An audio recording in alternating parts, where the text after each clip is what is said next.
বছরের শাসন দেখেছি, 25 বছরের শাসন দেখেছি, 9 বছরের শাসন দেখেছি, কেয়ারটেকার গভর্নমেন্ট দেখেছি, সব দেখা শেষ করেছি। আগামীর দেশ আমরা দেখতে চাই কোরআনের দেশ, আগামীর সরকার আমরা দেখতে চাই কোরআনের সরকার। ইন্নামাল মুমিনুনাল্লাযীনা ইযা যুকিরাল্লাহু ওয়াজিলাত قلوبهم وإذا تليت عليهم آياته زادتهم إيمانا وعلى ربهم يتوكلون। দেশের টাকা লোপাট করে বাইরে পাচার করেছে ওই সমস্ত শিক্ষিতরাই যারা কোরআন ছাড়া জ্ঞান অর্জন করে জাতিকে ঠকিয়ে দিয়েছে। কারা? পড়ো। কার নামে? আসতে বলবেন না, কার নামে? আল্লাহর নামে। আমার দেশে পড়াশোনা যে হচ্ছে না তা না, হচ্ছে। শিক্ষিতের হার বিগত সকল সময়ের চাইতে এখন বেশি না কম? বেশি। আমার দেশে এখন শিক্ষিতের হার অনেক, কিন্তু যে শিক্ষিতরা আমরা দেখতে পাচ্ছি, যে শিক্ষিতদের দেখতে পাচ্ছি, আমার দেশের উন্নয়নে ধরুন শ্রমিকরা দেশটাকে পিছায় দিয়েছে না আগায় দিয়েছে? আগায় দিয়েছে। আমার দেশের কৃষক যারা কৃষি কাজ করেন তারা দেশকে পিছায় দিয়েছে না আগায় দিয়েছে? আগায় দিয়েছে। প্রবাসী, লক্ষ লক্ষ প্রবাসী প্রবাস জীবনে থেকে ওই পাখির মতো ঝুলে ঝুলে কনস্ট্রাকশনের যে কাজগুলো করেন তারা দেশকে পিছায় দিয়েছেন না আগায় দিয়েছেন? আগায় দিয়েছেন। আচ্ছা বলুন তো, শ্রমিক, এই কৃষক, এই প্রবাসী লোকগুলো কি শিক্ষিত না অশিক্ষিত? অশিক্ষিত। তারা অশিক্ষিত হওয়ার পরও এই শ্রমিক, এই প্রবাসী, এই কৃষক অশিক্ষিত থাকার পরও দেশকে তারা আগায় দিল, দেশের উন্নয়নে বিশাল ভূমিকা পালন করলো, কিন্তু দেশকে পিছায় দিল কারা? বলেন কারা? শিক্ষিতরা। কোন শিক্ষিতরা? যারা কোরআন শিখেছে তারা মনে হয় নাকি? বলেন বলেন তারা। তাহলে শিক্ষা দু প্রকার। দেশকে পিছায় দিয়েছে রুহের শিক্ষায় শিক্ষিত যারা, যে শিক্ষার মধ্যে প্রাণ আছে, ওহির শিক্ষার মধ্যে যে প্রাণটা আছে, এই শিক্ষায় শিক্ষিত লোকগুলো দেশকে পিছায় দেয় নাই। দেশের টাকা লোপাট করে বাইরে পাচার করেছে ওই সমস্ত শিক্ষিতরাই যারা কোরআন ছাড়া জ্ঞান অর্জন করে জাতিকে ঠকিয়ে দিয়েছে। সম্মানিত ভাইয়েরা, আমি বলছি না যে আপনি ইঞ্জিনিয়ার হবেন না, হবেন।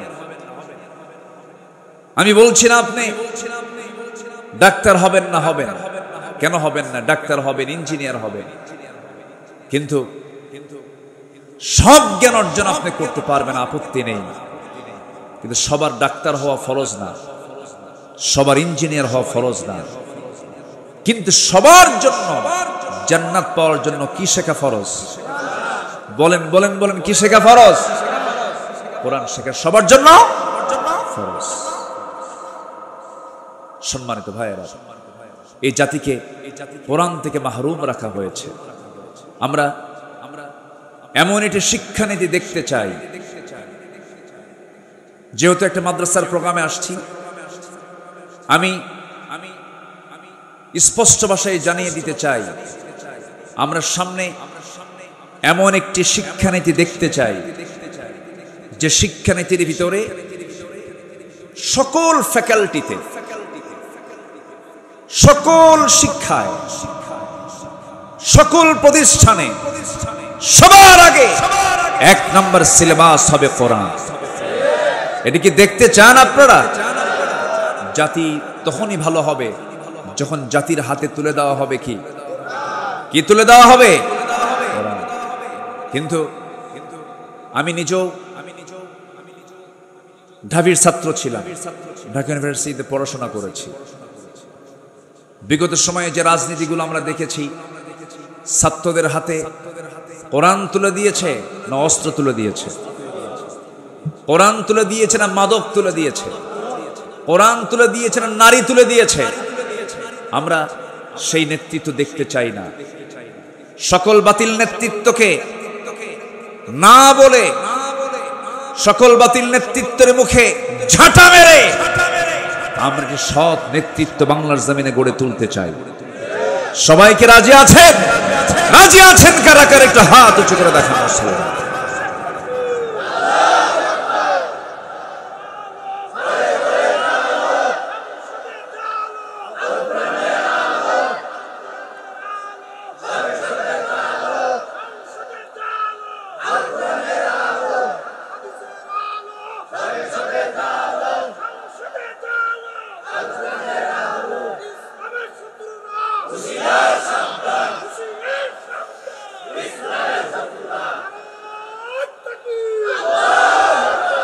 আল্লাহ কবুল করুন, জোরে বলি আমিন। রাগ করতেছেন মনে হয়। আমরা যখন রাষ্ট্র নিয়ে কথা বলি, আমরা যখন সমাজ নিয়ে কথা বলি, তখন একটা মহলের গায়ে চুলকানি শুরু হয়, আছে কিনা? হুজুর আপনি দোয়া করে দিবেন। আমরা যা করি করি, আপনাদের দায়িত্ব হলো দোয়া করা। বাচ্চা হলে আজান দেওয়া,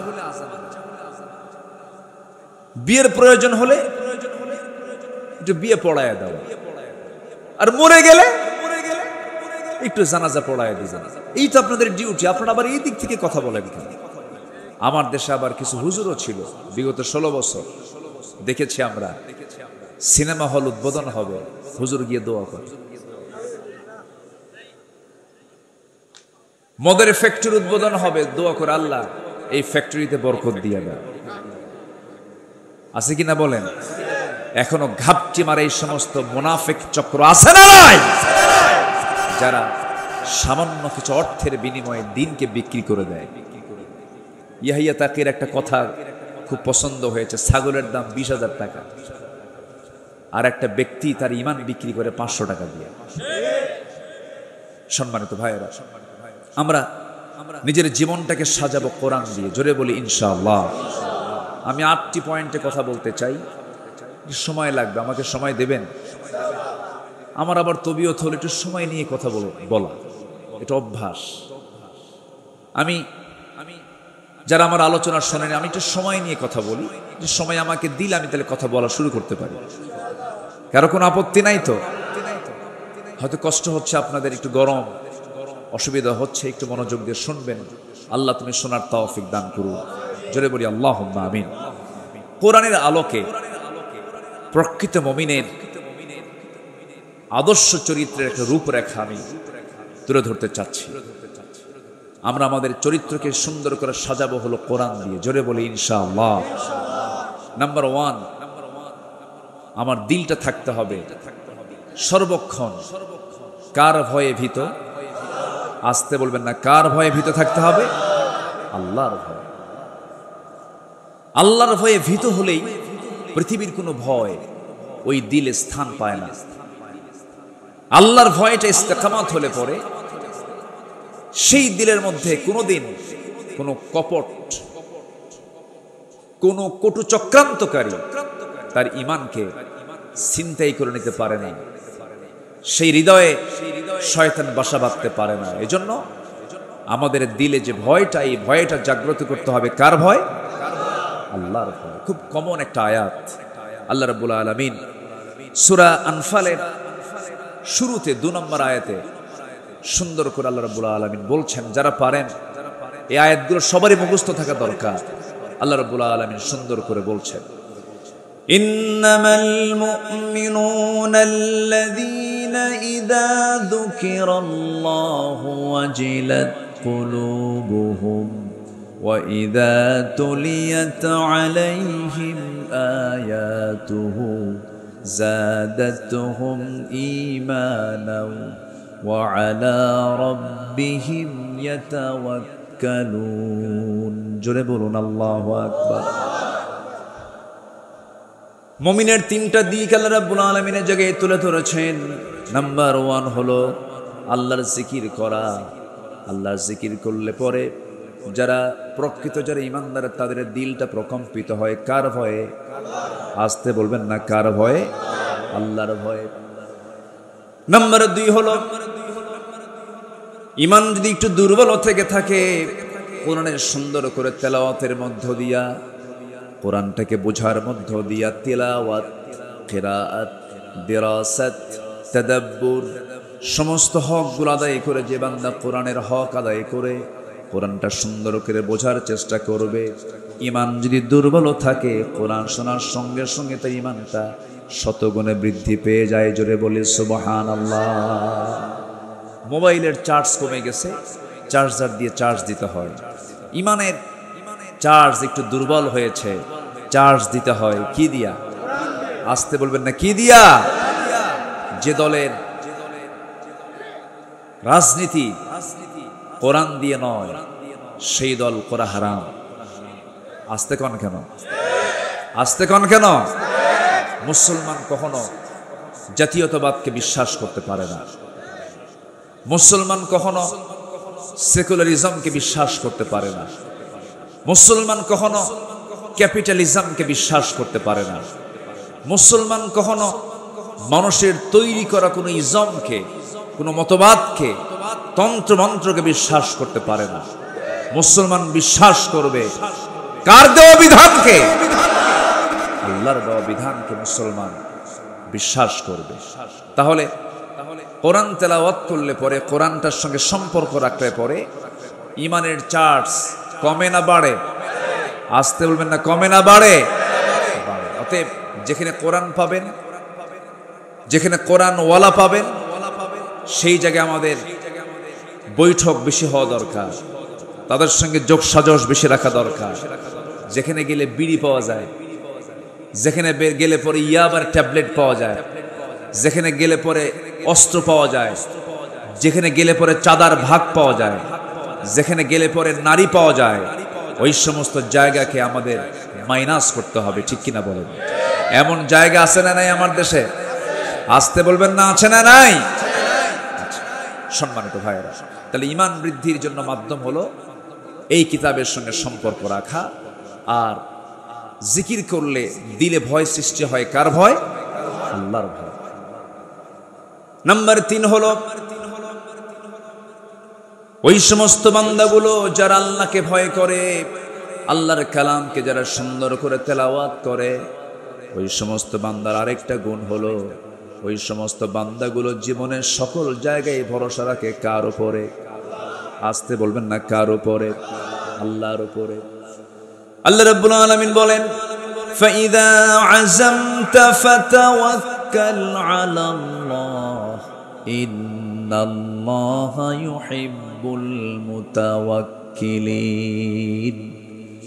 যখন তোমরা কোনো সিদ্ধান্তহীনতায় পড়ে যাবে, যখন তোমরা কোনো কঠিন মুসিবতের মধ্যে পড়ে যাবে, সেই সময় তোমরা আমার উপরে ভরসা করবে। আমি আল্লাহ রাব্বুল আলামিন আমার প্রতি ভরসা করনেওয়ালা, আমার প্রতি যারা ভরসা করে আমি তাদেরকে দারুণ ভালোবাসি। জোরে বলি সুবহানাল্লাহ। তাহলে আমাদের ভরসার জায়গা কে? আসতে বলবেন না কে? জনগণ সকল ক্ষমতার উৎস। ভরসা না এটা? এটা কি ভরসা? ভরসা নয়। সকল ক্ষমতা কার? সকল ক্ষমতার উৎস কে? আল্লাহ। আল্লাহর ভয় থাকতে হবে। সাইয়েদনা ওমর ফারুক রাদিয়াল্লাহু তাআলা আনহু একদিন জাহান্নামের আয়াত শুনতেছিলেন। কিসের আয়াত বলেন তো? জাহান্নাম। এটা কোথায় আছে? বলেন বলেন, জাহান্নামের আয়াত কোথায়? কোরআন। শোনা মাত্রই অস্থিরতা বেড়ে গেল, খুব কাঁদতেছে। কাঁপতে কাঁপতে অঝরে ঝাড়ায় তিনি চোখের পানি ফেলতে লাগলেন। অস্থির চিত্ততা নিয়ে তিনি নিজেকে বলছেন, ওই হাকায়া ওমর আন্না লাকান নাজাহ। ওমর, তোমার জন্য কি নাজাত আছে নাকি? তোমার জন্য কি নাজাত আছে নাকি?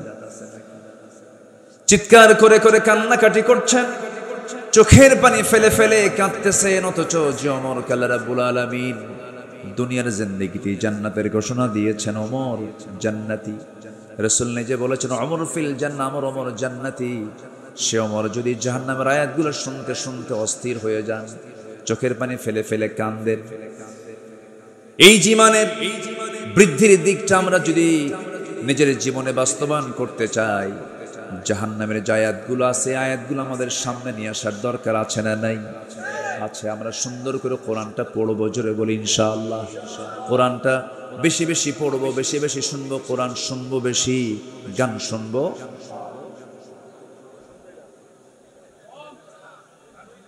এতক্ষণে গান শুনবেন, কম শুনবেন?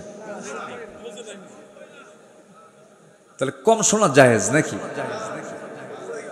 যেটা জায়েজ নাই, কমও জায়েজ নাই, বেশিও জায়েজ নাই। সারা বছর কোন মাসে আইএমএ 20 রোজা বাদ দেয় না, সোমবার বৃহস্পতিবার রোজা রাখে, ঈদের দিন মদ খায়। ঈদের দিন কি খায়?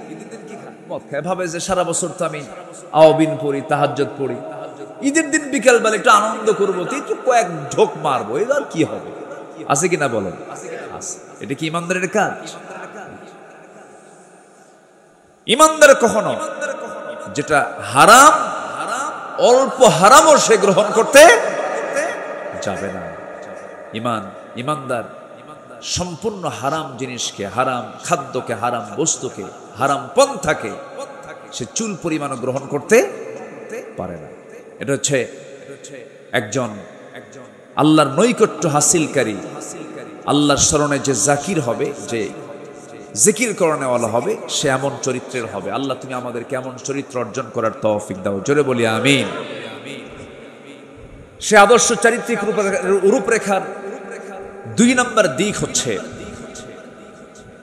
আল্লাহ এবং রাসূলের প্রতি নিঃশর্ত আনুগত্য। আমরা যে আনুগত্য করব আল্লাহকে এবং রাসূলকে, কোনো শর্ত দিয়া, আসতে কয়, কোনো শর্ত দিয়া।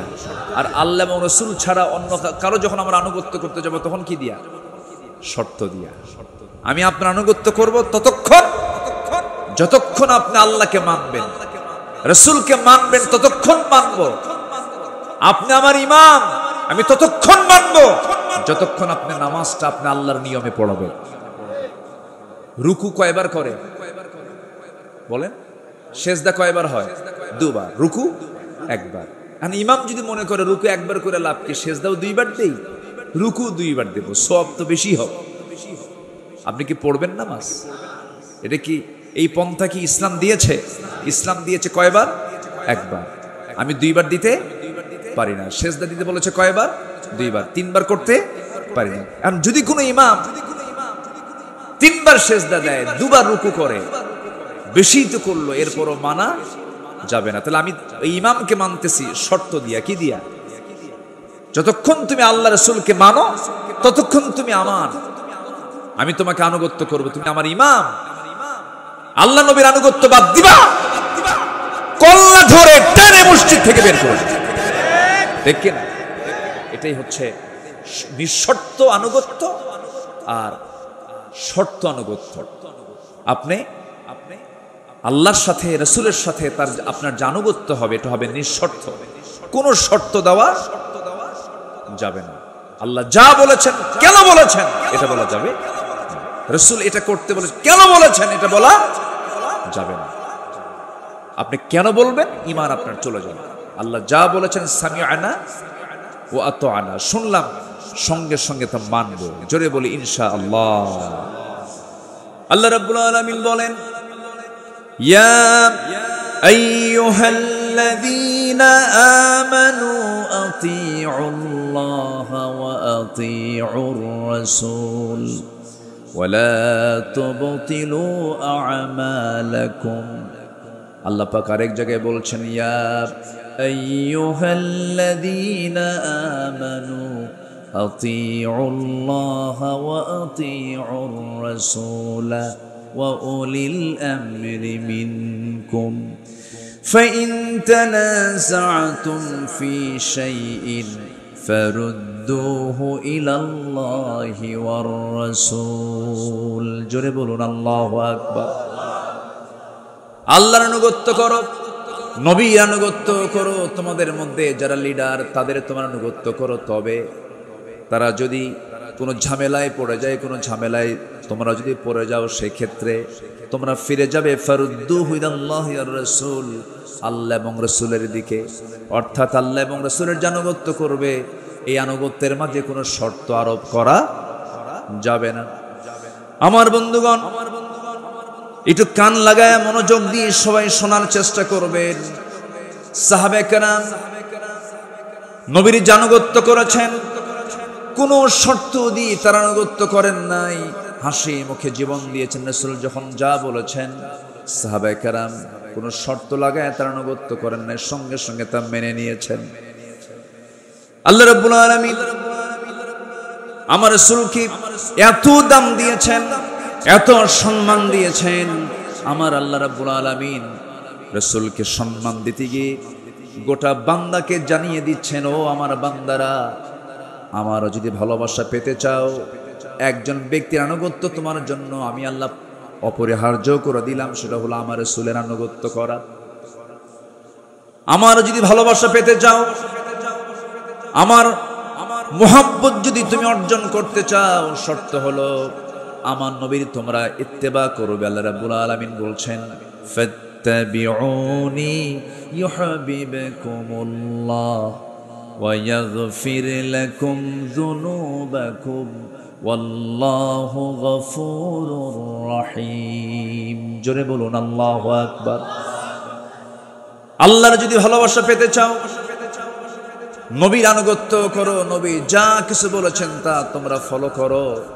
ব্যক্তি জীবন থেকে শুরু করে নিয়া তোমার যত জীবন আছে প্রত্যেকটা জীবনের প্রত্যেকটা অঙ্গনে নবীকে মানো, নবীকে ফলো করো, নবীর তোমরা আনুগত্য করো। ব্যক্তি জীবনে রাসূলকে মানবে, রাষ্ট্রীয় জীবনে রাসূলকে মানবে না। ধর্মীয় জীবনে নামাজকে মানবে, রোজাকে মানবে, কিন্তু রাজনীতির ময়দানে গিয়ে তুমি রাসূলকে মানবে না। তুমি নবীর উম্মত হতে পারো নাই, তুমি একজন ভণ্ড প্রতারক। আসতে কোন কেন? এরকম ভণ্ড প্রতারক তো আমার দেশে নাই মনে হয়। আসতে বলবেন না, আছে না নাই? সম্মানিত ভাইয়েরা, রাসূলকে ভালোবাসা মানে এটা নয় একটু দুরূদ শরীফ পড়লাম, হ্যাঁ সওয়াব পাবেন, অবশ্যই দরুদ পড়লে সওয়াব পাবেন না কেন? দরুদ পড়লেন, মুখে সুন্দর একদম মুখ ভরা দাঁড়িয়ে রাখলেন, মাথায় পাগড়ি পরলেন, একটু আতর লাগালেন, মেসওয়াক করলেন, সমস্যা নাই, এগুলো সুন্নাহ, ভালো, আলহামদুলিল্লাহ, কোনো সমস্যা না। আমি বলছি না যে এগুলোর গুরুত্ব ইসলামে নাই, আছে। কিন্তু মুখের দাড়ি কিন্তু আবু জেহেলেরও ছিল। এরপরে পোশাক আশাক দিয়ে যদি জান্নাত পাওয়া যেত, বর্তমান বিশ্বে অন্যান্য ধর্মের অনেক পোশাক আছে যেটা ইসলামের সঙ্গে মিলে যায়, আছে কিনা বলেন? মিলে যায়। আল্লাহ তাআলা বাহ্যিক কোনো কিছুকে প্রাধান্য দিবেন না। ইন্নাল্লাহা লা ইয়ানজুরু ইলা সুওয়ারিকুম ওয়ালা ইলা জাসামিকুম ওয়ালাকিন ইয়ানজুরু ইলা কুলুবিকুম ওয়া আমালিকুম। আল্লাহ তোমাদের দেহ দেখবেন না, আল্লাহ তোমাদের চেহারা দেখবেন না, আল্লাহ দেখবেন তোমার ভিতরটা এবং তোমার আমলটা আল্লাহ পাক দেখবেন। সম্মানিত বন্ধুগণ, সম্মানিত ভাইয়েরা, এজন্য নবীর প্রতি এবং আল্লাহর প্রতি যে আনুগত্য হবে, এই আনুগত্যের মাঝে কোনো শর্ত আরোপ করা যাবে না। সম্মানিত ভাইয়েরা, সাদ ইবনে মুআজ রাদিয়াল্লাহু তাআলা আনহু একজন সাহাবী, যিনি 30 বছর বয়সে ইসলাম কবুল করেন, 35 বছর বয়সে শাহাদত বরণ করেন। ইসলাম পেয়েছেন কয় বছর? বলেন, কয় বছর পেয়েছেন? মাত্র 5 বছর। এই 5 বছর তিনি ইসলাম পেলেন। প্রথম যে যুদ্ধ হলো বদর, বদর যুদ্ধের দিন তিনি বদরের ময়দানে দাঁড়ালেন। এই যুদ্ধটা ছিল কি সমান সমান যুদ্ধ না অসম যুদ্ধ? অসম। 313 কোথায় আর 1000 কোথায়?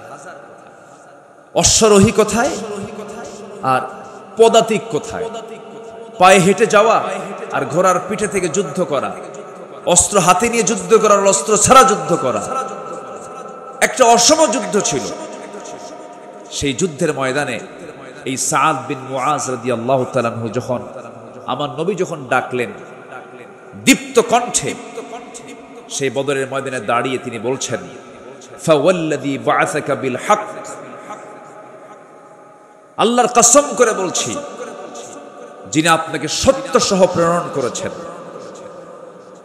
লাউস্তা'রাদতু বিনা হাযাল বাহর, হে রাসূল আপনি যদি আমাদেরকে সমুদ্রের দিকে অগ্রসর করতে বলেন, আমরা অগ্রসর হব, ঝাঁপিয়ে পড়ব, আপনার আনুগত্যের বাইরে আমরা এক চুল পরিমাণ যাব না।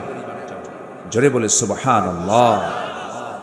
সেই সাহাবী বদরে গেলেন, উহুদও গেলেন, খন্দকের যুদ্ধ পরপর এই ৩ নম্বর যুদ্ধে অংশগ্রহণ করলেন। মাত্র 5 বছর তিনি ইসলাম পেয়েছেন, 30 বছরে দিন গ্রহণ করলেন, 35 বছরে দুনিয়া থেকে বিদায় নিলেন। যখন উহুদের ময়দানে, খন্দকের পরীক্ষা খননের যুদ্ধের ময়দানে যখন তিনি উপস্থিত, যুদ্ধ শেষ হওয়ার মাঝেই একটা আক্রমণ তার প্রতি করা হলো, রক্তক্ষরণ শুরু হয়ে গেল। সে রক্তক্ষরণে তিনি রক্ত শূন্যতায় পড়ে গেলেন। এক পর্যায়ে তাকে বাঁচানো গেল না, তিনি দুনিয়া থেকে বিদায় নিলেন। সাহাবায়ে কেরাম শোকাহত চিত্ততা নিয়ে রাসূলের সামনে এসে বলছেন, ইয়া রাসূলুল্লাহ, আপনার প্রিয় সাহাবী সাদ বিন মুআজকে আমরা অনেক চেষ্টা করেছি, তার সেবা করেছি, বাঁচলো না, দুনিয়া থেকে বিদায় নিয়েছেন। আমার নবীজি শোনা মাত্রই ইন্না লিল্লাহ বললেন, তার জন্য দোয়া করলেন। এবং আমার নবীজি বলেন, সাহাবীরা শোনো, আমার এই প্রিয় সাহাবীর মাত্র 5 বছরের ইসলামের আনুগত্যের মধ্য দিয়ে সে যে জীবন যাপন করেছে, আল্লাহ পাক তার এই মৃত্যুতে এত বেশি খুশি হয়েছেন যে আরশ আজিম পর্যন্ত প্রকম্পিত হয়েছে। ইহতাজ্জাতিল আরশ, আরশ প্রকম্পিত হয়েছে তার মৃত্যুতে। মানে আরশ জেনে গেছে, আরশের ফেরেশতারা জেনে গেছে যে একজন আল্লাহর প্রকৃত বান্দা দুনিয়া থেকে বিদায় নিলেন। মাত্র কয় বছর? আসতে বলেন কয় বছর? 65 বছর পার হয়, নামাজ পড়ে না। 67 বছরের বুড়া মানুষ, চামড়া কুচকে গেছে, টেনে টেনে নাপিতকে কয় দাড়িটা কেটে দে। বুড়া কি হওয়া সম্ভব? আছে না নাই? বদনসিব, এরকম বদনসিব আছে না নাই? এগুলো করা যাবে না। আমরা জীবনের সকল জায়গা আনুগত্যের চূড়ান্ত দিকটা আমরা আল্লাহর জন্য, রাসূলের জন্য আমরা বরাদ্দ করব। জোরে বলি ইনশাআল্লাহ। জি ইনশাআল্লাহ। সম্মানিত ভাইয়ের, আমি কি শেষ করে দেব? আলোচনা চালাবো? জোরে বলি ইনশাআল্লাহ। নাম্বার 3, দায়িত্ব এবং জবাবদিহিতার ভারে বিগলিত হৃদয় এবং আত্মসমালোচনা। যে ব্যক্তি নিজের দোষ খুঁজে পায় সে হচ্ছে আল্লাহর পছন্দের বান্দা। বলি আলহামদুলিল্লাহ। আমরা খুঁজে পাই কার দোষ? বলেন বলেন, অন্যের দোষ। কিন্তু দোষ খুঁজে বের করতে হবে কার? নিজের দোষ। নিজেরই তো সমস্যা অনেক, আমি অন্যের সমস্যা দেখবো কখন? নিজেই তো রোগী, ঠিক কিনা বলেন? আমার দোষ আছে না নাই? কিন্তু আমরা অন্যের দোষে আমরা তালাশে ব্যস্ত হয়ে পড়ি না। নিজের সমালোচনা, নিজের দোষ খোঁজার চেষ্টা করতে হবে এবং মাথায় রাখতে হবে জবাবদিহিতার কাঠগড়ায় দাঁড়াবো একদিন। কার সামনে? আসতে বলবেন না, কার সামনে? আল্লাহর সামনে। আল্লাহ রাব্বুল আলামিন সুন্দর করে বলছেন, ইন্না আরাদনাল আমানাতা আলাস সামাওয়াতি ওয়াল আরদ ওয়াল জিবালি ফাআবাইনা আন ইয়াহমিলনাহা ওয়া আশফাকনা মিনহা ওয়া হামালাহাল ইনসান ইন্নাহু কানা যালুমান জাহুলা। জোরে বলুন আল্লাহু আকবার। সূরাতুল আহজাব 72 নম্বর আয়াত আল্লাহ রাব্বুল আলামিন বান্দার পরিচয় দিতে নিয়ে তিনি বলছেন, আমি আসমান, জমিন, পর্বতমালার প্রতি আমানত পেশ করেছি, তারা তা বহন করতে অস্বীকার করেছে, ভীত হয়ে পড়েছে, কিন্তু মানুষ সেই আমানতকে বহন করেছে। আমার বন্ধুগণ, মানুষকে আল্লাহ পাক সেই দায়িত্ব দিয়েছেন। একজন খলিফার কথা কিছুক্ষণ আগেও বলেছি। 2 নম্বর খলিফার নাম কি বলেন? বলেন কি? কিসের আয়াত শুনে কেঁদেছেন? মনে আছে আপনাদের? ওমর। আল্লাহু আকবার। কয় নম্বর খলিফা? বহুদিন আগে এক মাহফিলে বললাম, ওমরে ফারুককে চিনেন কি? সামনে থেকে এক ছোট্ট ছেলে দাঁড়ায় বলে, হুজুর আমি চিনি। কে? আমাদের বাড়ির দোতলায় ভাড়া থাকে। আমাদের বাড়ির দোতলায় ভাড়া থাকে। এটা কি সেই ভাড়া থাকে ওমর? কোন ওমর? বলেন বলেন বলেন। কোরআনের ওমর। আল্লাহু আকবার। রাসূল মারা গেছেন, উনি বিশ্বাস করতে পারছিলেন না। কি ভালোবাসা ছিল! আল্লাহু আকবার। আমার নবী ইন্তেকাল করেছেন। ওয়ামা মুহাম্মাদুন ইল্লা রাসূল قد خلت من قبله الرسل। এই আয়াত তো নাযিল হয়েছে আগে, কিন্তু ওমর ফারুকের কানে যখন সংবাদ একজন দিয়ে দিল, ওমর তুমি কি জানো রাসূল দুনিয়া থেকে বিদায় নিয়েছেন? নাঙ্গা তরবারি তিনি বের করলেন, বের করে বলছেন, দ্বিতীয়বার কোনো ব্যক্তি আমার কানে যদি সংবাদ দিতে আসো রাসূল ইন্তেকাল করেছেন, আমি তার গর্দান উড়াইয়া দেব। নবীর প্রতি তার এত প্রেম ছিল, এত মোহাব্বত ছিল, এত গাঢ় সম্পর্ক ছিল। সব সাহাবী রাসূলকে ভালোবেসেছেন, কিন্তু ওমর ফারুকের ভালোবাসা একটু ভিন্ন ছিল। রাসূলকে দারুণ তিনি মোহাব্বত করেছেন। নবীর প্রতি চুল পরিমাণ কোনো বেয়াদবি তিনি সহ্য করতে পারতেন না। সবার কম বেশি ইতিহাসগুলো জানা আছে। এক মুনাফিক নবীর কাছে বিচার চাইতে আসলো, এসে বলতেছে, ইয়া রাসূলুল্লাহ, বিচারটা আমার চাই। কি বিচার?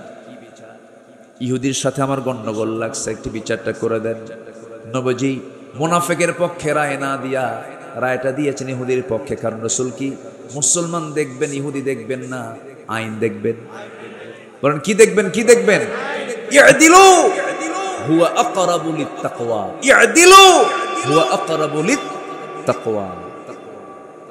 আদালত ঠিক রাখো, এটাই হলো তাকওয়ার জায়গা। এটা কিসের জায়গা? তাকওয়ার জায়গা কি মসজিদ না বাজার? ভালো করে কও। বাজার না, বাজার না নাকি? বলেন বলেন বলেন। উত্তর হলো তাকওয়ার জায়গা মসজিদ, বাজার। কিন্তু আমরা কি মনে করি? তাকওয়ার জায়গা শুধু মসজিদ, আর বাজারে গিয়া ওজন হেরফের করে। ইয়াদিলু হুয়া আকরাবু লিত-তাকওয়া। কষ্ট পেলে শেষ করে দেই নাকি? আচ্ছা, সেই ওমর ফারুক রাদিয়াল্লাহু তাআলা আনহু, তার কাছে ওই মুনাফিক এসে বলল, নবীর কাছে বিচার চাইতে গেলাম, রাসূল ভাবছিলাম আমি মুসলমান, নবী আমার পক্ষে রায় দিবেন। আমার পক্ষে রায় না দিয়া ইহুদির পক্ষে রায় দিলে এটা কেমন কথা? বিচার পছন্দ হয় নাই ওমর। বিচার সানি করো, সানি বিচার করো, দ্বিতীয় বিচার করো। সাইয়েদনা ওমর ফারুক রাদিয়াল্লাহু আনহু কাছে কথাটা এত জঘন্য মনে হলো, এতটা আপত্তিকর মনে হলো, কাউকে বলার প্রয়োজন মনে করলেন না। শুধু বললেন, তুমি একটু দাঁড়াও, ভিতর থেকে আসি। ভিতরে গেছেন, হাতের মধ্যে কি নিয়েছেন বলেন? কি নিয়েছেন? কার প্রতি ভালোবাসা? নবীর প্রতি ভালোবাসা। চিন্তা করে দেখো, অন্য কথাও তো বলতে পারতেন, এই বেকুব, বেয়াদব, নবীর বিচার পছন্দ হয় না, যাও এখান থেকে, বলতে পারতেন। ভাবলেন এটা তো বদমাইশ, এটা বাঁচাবই না। তরবারি হাতে নিলেন, কোনো কথা নাই। বাইরে এসে একটা শব্দ বের করার মতো সুযোগও দিলেন না। তরবারি তার গর্দান বরাবর মেরে দিলেন। মুনাফিক দুনিয়া থেকে বিদায় নিল। আমার নবীর কাছে সংবাদ চলে গেছে। রাসূল ভাবলেন, আহারে ওমর বুঝে একটা খুন করে ফেললো। আল্লাহর পক্ষ থেকে আয়াত নাজিল হলো, ওমর যে সিদ্ধান্ত নিয়েছে এটাই হলো সঠিক সিদ্ধান্ত, কারণ ওমর জীবনের চাইতে আপনাকে বেশি ভালোবাসে। জোরে বলে সুবহানাল্লাহ, আল্লাহু আকবার। ওমর ফারুক রাদিয়াল্লাহু তাআলা এক রাতে ঘুরতেছেন। ওনার তো দায়িত্ব ছিল রাতের বেলা ঘুমানো না ঘোরানো। বলেন ঘুরে বেড়া না ঘুম? ঘুরতেন খাদেমের মতো। কিসের মতো বলেন? রাতের বেলা পুলিশের ডিউটি করে না? ডিউটি করে কিনা? রাতের বেলা ডিউটি করে অস্ত্র হাতে নিয়ে। আর ওমর ফারুক রাতের বেলা ডিউটি করতেন হাতে ছোট্ট একটা লাঠি নিয়ে। আল্লাহু আকবার। মদিনার অলিগলি ঘুরতেছেন। ঘুরতে ঘুরতে দেখেন এক শিশুর কান্না। এক শিশুর কান্না তার কানে আসলো। দরজার কাছে গিয়ে বললেন, এই মহিলা, এই কন্যার এই সন্তানের মাকে তোমার কি একটু দয়া মায়া নাই? এই গভীর রাত্রে শিশু কাঁদতে থামাতে পারো না? ধমক দিলেন, আবার চলে গেল। শেষ রাত্রের দিকে আবার এসে দেখেন আবার কাঁদতেছে। এবার ধমক দিয়ে বললেন, তোমার কি আল্লাহর ভয় নাই? ছোট্ট বাচ্চা কাঁদে, তার খাবারের ব্যবস্থা করতে পারো না? এক পর্যায়ে ওই মহিলাটা দুঃখ ভরা কণ্ঠে খুব আবেগ তাড়িত হয়ে বলতেছে, আপনি আমাকে খুব বিরক্ত করছেন, এই গোটা রাত ধরে আপনি আমাকে বিরক্ত করছেন কেন? আমার সন্তান তো কাঁদবেই, কান্নাকাটি করবে, কারণ এই এলাকার যে শাসক, এই জনপদের যে খলিফা ওমর তো দুগ্ধপোষ্যদের কোনো ভাতা দেয় না, দুগ্ধপোষ্যদের কোনো ভাতা দেয় না। কার দোষ ধরে দিল?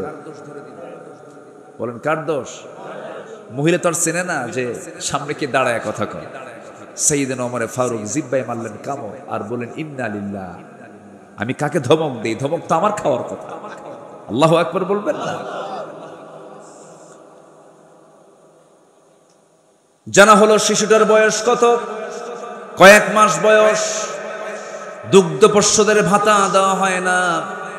সেজদায় পড়ে তিনি কান্নাকাটি শুরু করে দিলেন আর বলছেন, আল্লাহ, তোমার এই অধম বান্দা ওমর হাজারো সন্তান, হাজারো তোমার বান্দাকে হত্যা করেছে। আমার রাষ্ট্রে তো দুগ্ধপোষ্য মাদের কোনো ভাতা দেওয়া হয় নাই। আমি বড় ভুল করেছি আল্লাহ। সিদ্ধান্ত নিলাম আজকের দিন থেকে আমার জনপদে যত দুগ্ধপোষ্য মা থাকবে সকল মার জন্য আজকে থেকে ভাতা চালু করে দিলাম। আল্লাহু আকবার বলো। তারা নিজেকে সংশোধন করেছেন কার ভয়ে? আর আমার দেশে দুগ্ধপোষ্যের ভাতা দিবে কখন? ওদের নিজের ভাতাই তো হয় না, ঠিক কিনা বলে? দেশের সম্পদ দেশে রাখলেও হতো, দেশের সম্পদগুলো দেশেও রাখলো না। এই যে মিলিয়ন বিলিয়ন ডলারগুলো তারা দেশ থেকে পাচার করেছে। তারা দেশে রাজনীতি করতে চান, ভালো কথা, রাজনীতি করবেন না কেন? টাকাগুলো আনেন। আসতে কন কেন? ঠিক কিনা বলেন? টাকাগুলো ওর বাপের না তো? ওর বাপের টাকা না, টাকাগুলো ফেরত আনো।